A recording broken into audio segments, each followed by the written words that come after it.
고모가 돌아가셨습니다. 30년을 키워주신 고모가. 장례식장에서 저는 처음 알았습니다. 유산 명단에 제 이름이 없다는 것을, 피가 섞이지 않았다는 이유로 저는 처음부터 가족이 아니었던 걸까요? 30년이라는 시간이, 그 세월 동안 받은 밥과 사랑이 단 한 줄의 이름도 되지 못했습니다. 11살 겨울이었습니다. 부모님이 교통사고로 돌아가셨습니다. 눈이 많이 내리던 날이었습니다. 그날 이후로 저는 겨울이 오면 가슴이 먼저 시렸습니다. 친척들 사이에서 저는 떠돌이가 되었습니다. 큰아버지 댁에 일주일, 작은아버지 댁에 열흘. 아무도 저를 오래 두려 하지 않았습니다. 애가 밥을 많이 먹어. 학교 준비물 사주는 것도 돈이야. 어린 귀에도 그 말들은 선명하게 들렸습니다. 그때 고모가 나타났습니다. 결혼도 하지 않고 혼자 살던 고모. 작은 슈퍼마켓을 운영하며 근근히 살아가던 고모. 그 고모가 저를 데려갔습니다. 이리 와. 나랑 살자.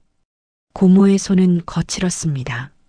슈퍼에서 박스를 나르고 야채를 다듬고 생선 비늘을 긁어내느라 굳은 살이 박혀 있었습니다. 그 손이 제 등을 감쌌습니다. 처음으로 따뜻했습니다. 고모네 집은 좁았습니다. 방 2개짜리 낡은 빌라. 보일러가 자주 고장났고 겨울이면 창문 틈으로 찬바람이 들어왔습니다. 하지만 그곳에는 밤 냄새가 있었습니다.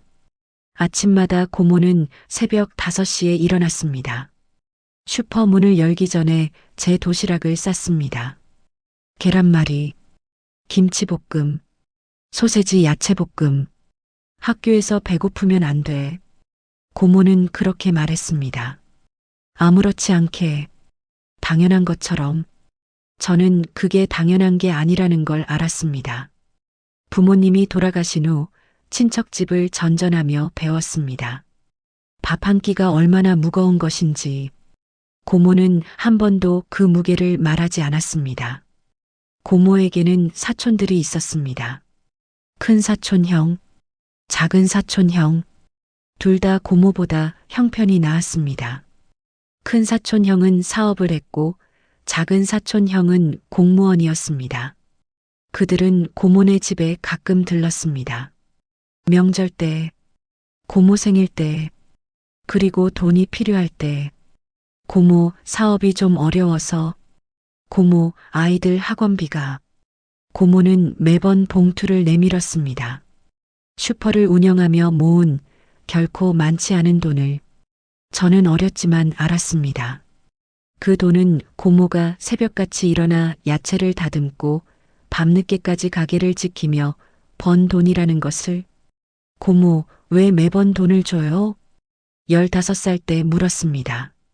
고모는 웃었습니다. 가족이니까. 그 말이 가슴에 박혔습니다. 가족이니까. 고모에게 가족은 그런 것이었습니다. 고모가 쓰러진 건 제가 39이 되던 해였습니다. 뇌출혈, 갑작스러운 쓰러짐. 병원에 도착했을 때 고모는 이미 의식이 없었습니다. 저는 회사에 휴직계를 냈습니다. 6개월 동안 병원을 지켰습니다. 고모의 손을 잡고 말을 걸고 눈이 떠지기를 기다렸습니다. 큰 사촌형은 한 달에 한 번 왔습니다. 작은 사촌형은 2달에 한 번 왔습니다. 그들은 병실에 과일 바구니를 놓고 잠깐 고모 얼굴을 보고 떠났습니다. 일이 바빠서, 아이들 챙길 사람이 없어서. 그들의 핑계를 저는 묵묵히 들었습니다. 고모는 눈을 뜨지 못했습니다. 첫눈이 내리던 날, 30년 전 부모님이 돌아가신 것과 같은 계절에 고모도 떠났습니다. 그리고 장례식장에서 저는 처음으로 유산이라는 단어를 들었습니다. 장례식 3일째였습니다. 조문객들이 떠나고 빈소가 조용해진 밤, 큰 사촌형이 저를 불렀습니다. 잠깐 얘기 좀 하자. 빈소 옆 작은 회의실. 낡은 테이블 위에 서류가 놓여 있었습니다. 작은 사촌 형도 와 있었습니다. 형광등 불빛이 차가웠습니다. 빈소에서 피우던 향 냄새가 여기까지 스며들어 있었습니다. 고모 유산 정리건이야. 큰 사촌 형이 서류를 펼쳤습니다. 고모의 재산, 슈퍼마켓 부지, 빌라 한 채, 예금 2억. 생각보다 많았습니다. 평생을 아끼고 모은 고모의 전 재산이었습니다. 법적으로 우리 둘이 상속자야. 큰 사촌 형이 말했습니다. 담담하게, 당연한 것처럼. 너는 명단에 없어. 명단에 없다. 그 말이 이해되지 않았습니다. 무슨 말이에요? 고모가 유언장을 안 남겼어. 법적으로 상속권은 직계 가족에게만 있어. 너는 고모 양자로 입적된 적 없잖아. 머리가 멍해졌습니다. 30년. 저는 30년을 고모와 함께 살았습니다. 고모가 쓰러졌을 때 병원을 지킨 것도 저였습니다. 고모의 손을 잡고 마지막을 함께한 것도 저였습니다.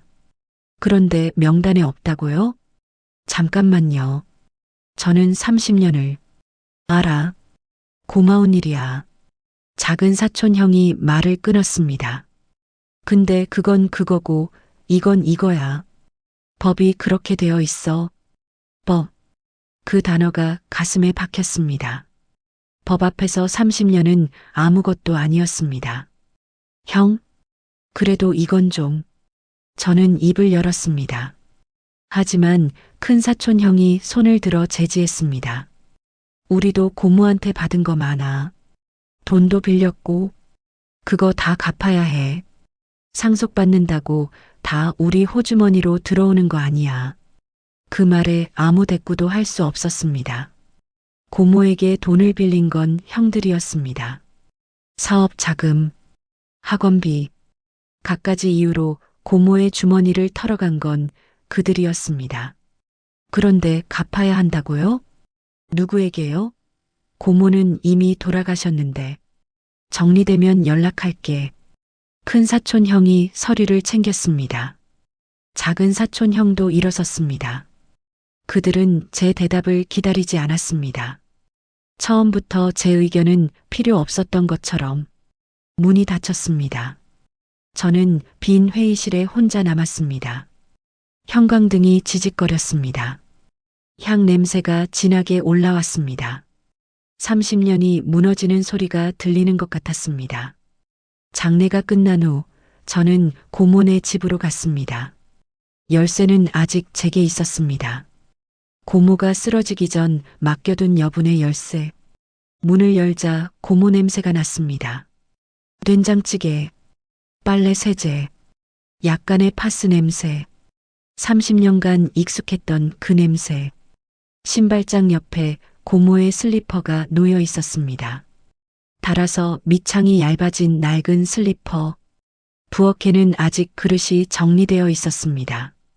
고모가 쓰러지기 전날 설거지해 둔 그릇들. 6개월이 지났지만 저는 건드리지 못했습니다. 거실 소파에 앉았습니다. 여기서 고모와 함께 TV를 보았습니다. 여기서 고모에게 성적표를 보여드렸습니다. 여기서 첫 월급을 드렸습니다. 고모, 이거 받으세요. 아이고, 이걸 왜 나한테 줘? 내가 써. 아니에요. 고모가 키워주셨잖아요. 고모는 그 봉투를 받지 않았습니다. 끝까지. 첫 월급뿐 아니라 제가 드리는 용돈도 대부분 거절했습니다. 내가 돈 모아야지. 나는 있어.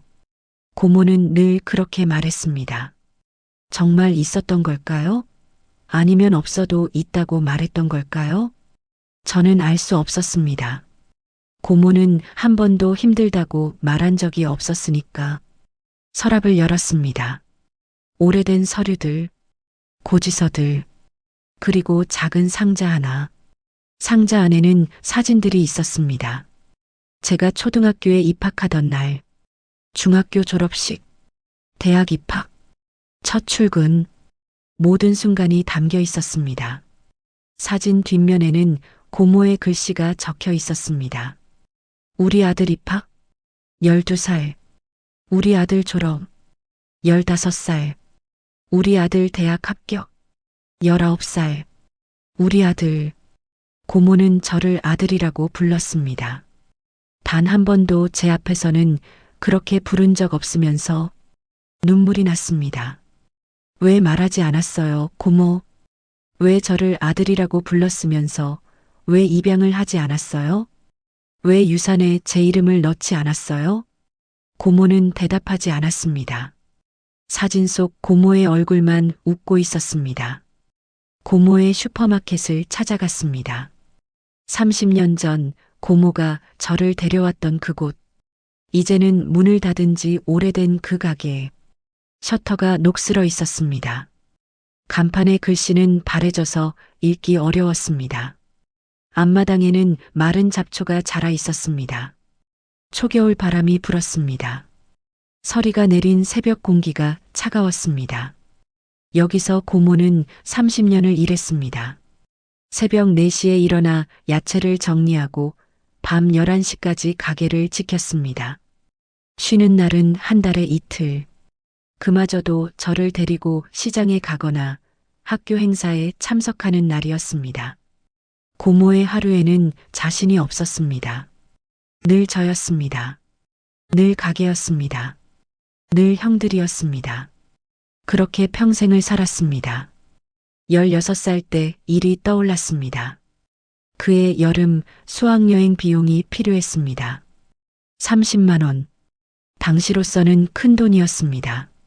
저는 수학여행을 안 가겠다고 했습니다. 고모, 저 안 갈래요. 돈 아까워요. 고모는 아무 말 없이 가게 금고를 열었습니다. 1,000원짜리를 묶음으로 꺼냈습니다. 야채 팔아서 모은 돈, 과일 팔아서 모은 돈, 라면 팔아서 모은 돈. 고모, 친구들이랑 좋은 추억 만들어 와. 저는 수학여행을 갔습니다. 친구들과 사진을 찍고 바다를 보고 밤새 이야기를 나눴습니다. 그 시간 고모는 뭘 했을까요? 아마 가게를 지켰을 겁니다. 저녁에 라면 하나 끓여 먹고 TV를 보다가 잠들었을 겁니다. 제가 즐거운 시간을 보내는 동안 고모는 혼자였습니다. 왜 그때 몰랐을까요? 고모의 30만 원이 얼마나 무거운 돈이었는지. 대학에 붙었을 때 등록금이 문제였습니다. 저는 장학금을 신청했습니다. 성적 장학금, 근로 장학금, 받을 수 있는 건 다 받았습니다. 하지만 부족했습니다. 고모, 저 휴학하고 일할게요. 무슨 소리야? 고모의 목소리가 단호했습니다. 대학은 가야지. 공부해야 사람 대접받아. 하지만 돈은 내가 알아서 할게. 그 알아서가 무엇인지 나중에야 알았습니다. 고모는 슈퍼 문을 닫고 새벽 청소 일을 시작했습니다. 아파트 단지를 돌며 계단을 쓸고 쓰레기를 치웠습니다. 슈퍼일, 청소일, 하루에 16시간을 일했습니다.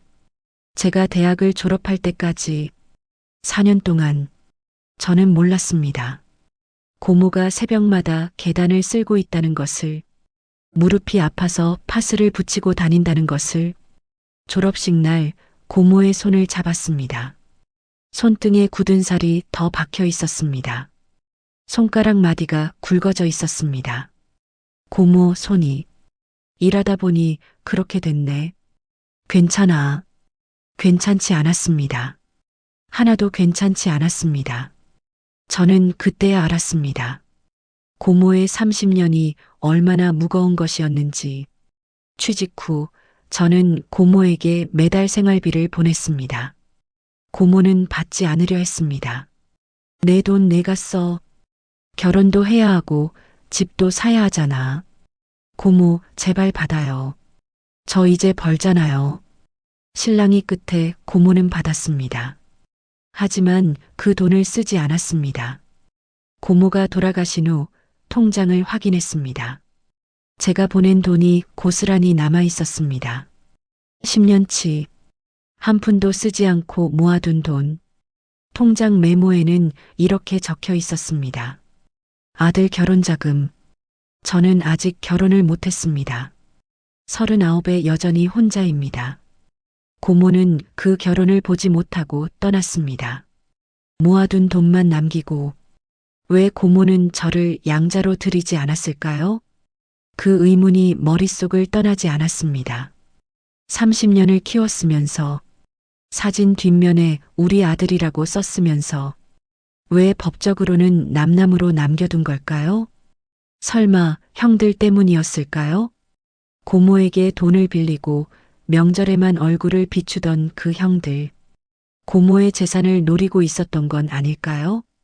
아니면 고모 스스로가 자신 없었던 걸까요? 결혼도 안 한 늙은 여자가 조카를 아들로 삼는 게 부담스러웠던 걸까요? 저는 알 수 없었습니다. 고모는 이미 떠났고 대답해 줄 사람은 아무도 없었습니다. 고모네 집 정리를 시작했습니다. 형들이 빌라를 팔기로 했다고 연락이 왔습니다. 한 달 안에 짐을 빼야 했습니다. 저는 고모의 물건들을 하나씩 상자에 담았습니다. 낡은 옷들, 오래된 그릇들, 빛바랜 커튼, 30년의 흔적이 상자 안에 담겼습니다. 옷장 깊숙한 곳에서 낡은 서류 봉투가 나왔습니다. 먼지가 쌓인 갈색 봉투, 열어보았습니다. 안에는 서류 뭉치가 있었습니다. 그리고 손으로 쓴 편지 한 통, 편지지가 누렇게 발에 있었습니다. 오래된 편지였습니다. 고모의 글씨였습니다. 이 편지를 읽고 있다면 나는 이미 이 세상에 없겠지. 미안하다. 정말 미안하다. 너를 양자로 들이지 못한 건 내 욕심 때문이었다. 심장이 멎는 것 같았습니다. 욕심? 고모가 무슨 욕심이 있었다는 걸까요? 내가 11살 때 너를 데려오면서 나는 결심했다. 이 아이를 내 아들로 키우겠다고. 하지만 큰 조카가 말렸다. 양자로 들이면 나중에 재산 문제가 복잡해진다고. 내가 다 가져가면 우리는 뭘 받느냐고. 나는 그 말에 흔들렸다. 가족이니까. 피를 나눈 가족이니까. 그게 내 잘못이었다. 손이 떨렸습니다. 형들이었습니다. 형들이 고모를 막았던 겁니다. 입양 서류를 준비했었다. 내가 20살 되던 해에. 하지만 또 큰 조카가 찾아왔다. 사업이 어렵다고. 돈이 필요하다고. 나는 입양 비용 대신 그 돈을 빌려줬다. 다음에 하면 된다고 생각했다. 내가 어디 가겠냐고. 그렇게 미루고 미루다가 결국 하지 못했다. 나는 비겁한 사람이었다. 가족이라는 이름에 휘둘려서 정작 가장 소중한 너를 지키지 못했다. 눈물이 흘렀습니다. 멈출 수가 없었습니다. 고모는 알고 있었습니다. 형들이 자신을 이용하고 있다는 것을. 그러면서도 가족이라는 이유로 거절하지 못했던 겁니다. 그리고 저를, 정작 가장 가까이 있던 저를 법적으로 보호하지 못했습니다. 편지는 계속되었습니다. 그래도 나는 후회하지 않는다. 너를 키운 30년이 내 인생에서 가장 행복한 시간이었다. 내가 밥을 맛있게 먹을 때, 시험 잘 봤다고 성적표 보여줄 때, 첫 월급 봉투 내밀 때, 그때마다 나는 생각했다. 아, 내가 엄마가 된 기분이 이런 거구나. 고맙다. 내 아들이 되어줘서. 이 편지와 함께 서류를 남긴다. 내가 쓸 수 있는 전부를 썼다. 부디 내 몫을 찾아가거라. 서류를 확인했습니다. 공증된 유언장이었습니다. 날짜는 5년 전, 고모가 쓰러지기 훨씬 전에 작성된 것이었습니다. 본인의 전 재산 중 70%를 조카에게 유증한다. 유언장이 있었습니다. 고모는 남겨두었습니다. 저를 위해 몰래 아무에게도 말하지 않고. 형들은 몰랐던 겁니다. 고모가 유언장을 썼다는 것을. 그래서 당연하게 자기들끼리 나누려 했던 겁니다. 고모는 비겁하지 않았습니다. 마지막 순간까지 저를 지키려 했습니다. 고모. 빈방에서 저는 편지를 가슴에 안고 울었습니다. 창밖으로 눈이 내리고 있었습니다. 30년 전 부모님이 돌아가시던 날처럼, 고모가 저를 데려가던 날처럼 하얀 눈이 세상을 덮고 있었습니다. 변호사를 찾아갔습니다. 유언장의 효력을 확인받았습니다.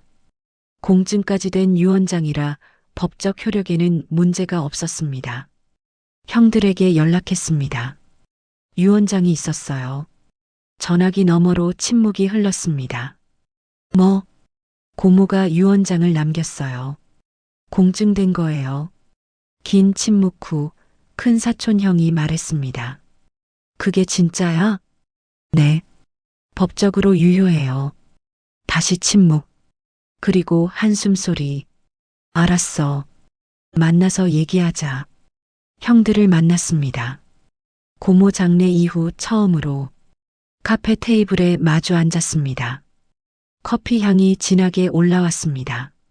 창밖으로는 봄 기운이 돌고 있었습니다. 형, 저는 재산이 탐나서 이러는 게 아니에요. 저는 먼저 말을 꺼냈습니다. 그냥 고모가 원했던 거니까요.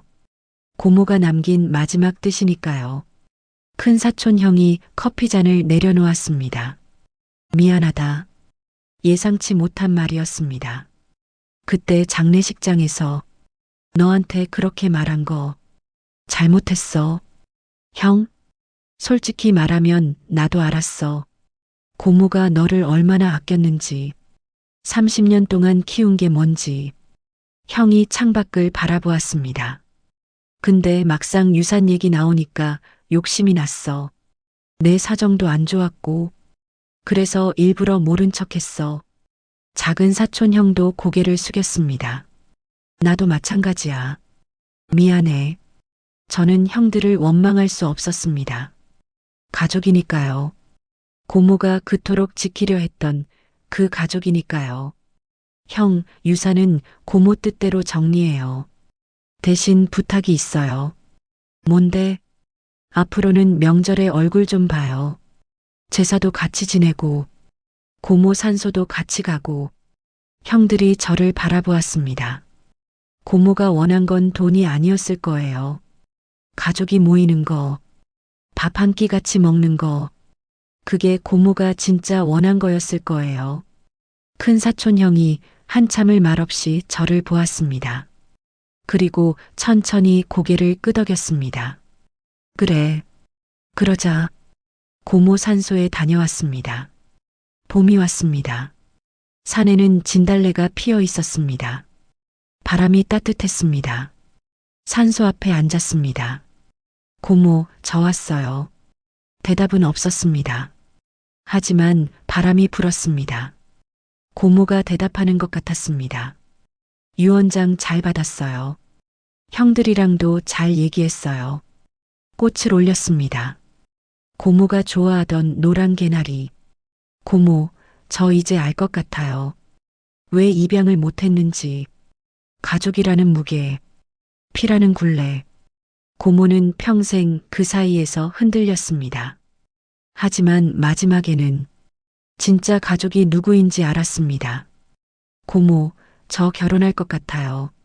산소에 대고 말했습니다. 좋은 사람 만났어요. 고모 살아계실 때 소개해드렸어야 하는데 눈물이 났습니다.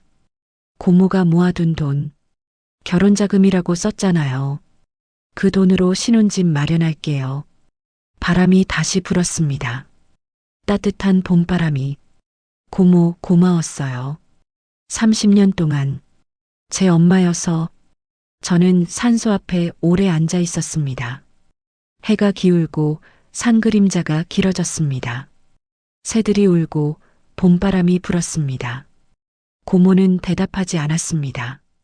하지만 알 것 같았습니다. 고모도 저를 보고 있다는 것을, 어딘가에서 웃고 있다는 것을. 돌아오는 길 하늘을 올려다보았습니다. 30년 전 겨울 고모의 손을 잡고 슈퍼마켓으로 가던 그날이 떠올랐습니다.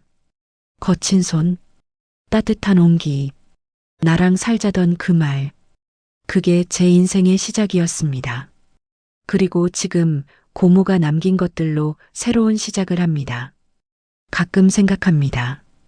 가족이란 뭘까요? 피를 나눈 사이일까요? 법적으로 묶인 관계일까요? 저는 이제 압니다. 가족은 함께 밥을 먹는 것입니다. 아플 때 손을 잡아주는 것입니다. 새벽에 도시락을 싸주는 것입니다. 서류에 이름이 있든 없든, 피가 섞였든 아니든, 그게 가족입니다. 고모는 제 가족이었습니다. 30년 동안, 그리고 앞으로도 영원히. 여러분에게도 그런 사람이 있나요? 피보다 진한 인연으로 엮인 사람, 조건 없이 사랑을 준 사람. 있다면 오늘 연락해 보세요. 고마워요라고, 사랑해요라고 말하지 않으면 모릅니다. 고모처럼 떠나고 나면 그때는 이미 늦습니다. 창밖으로 봄바람이 붑니다.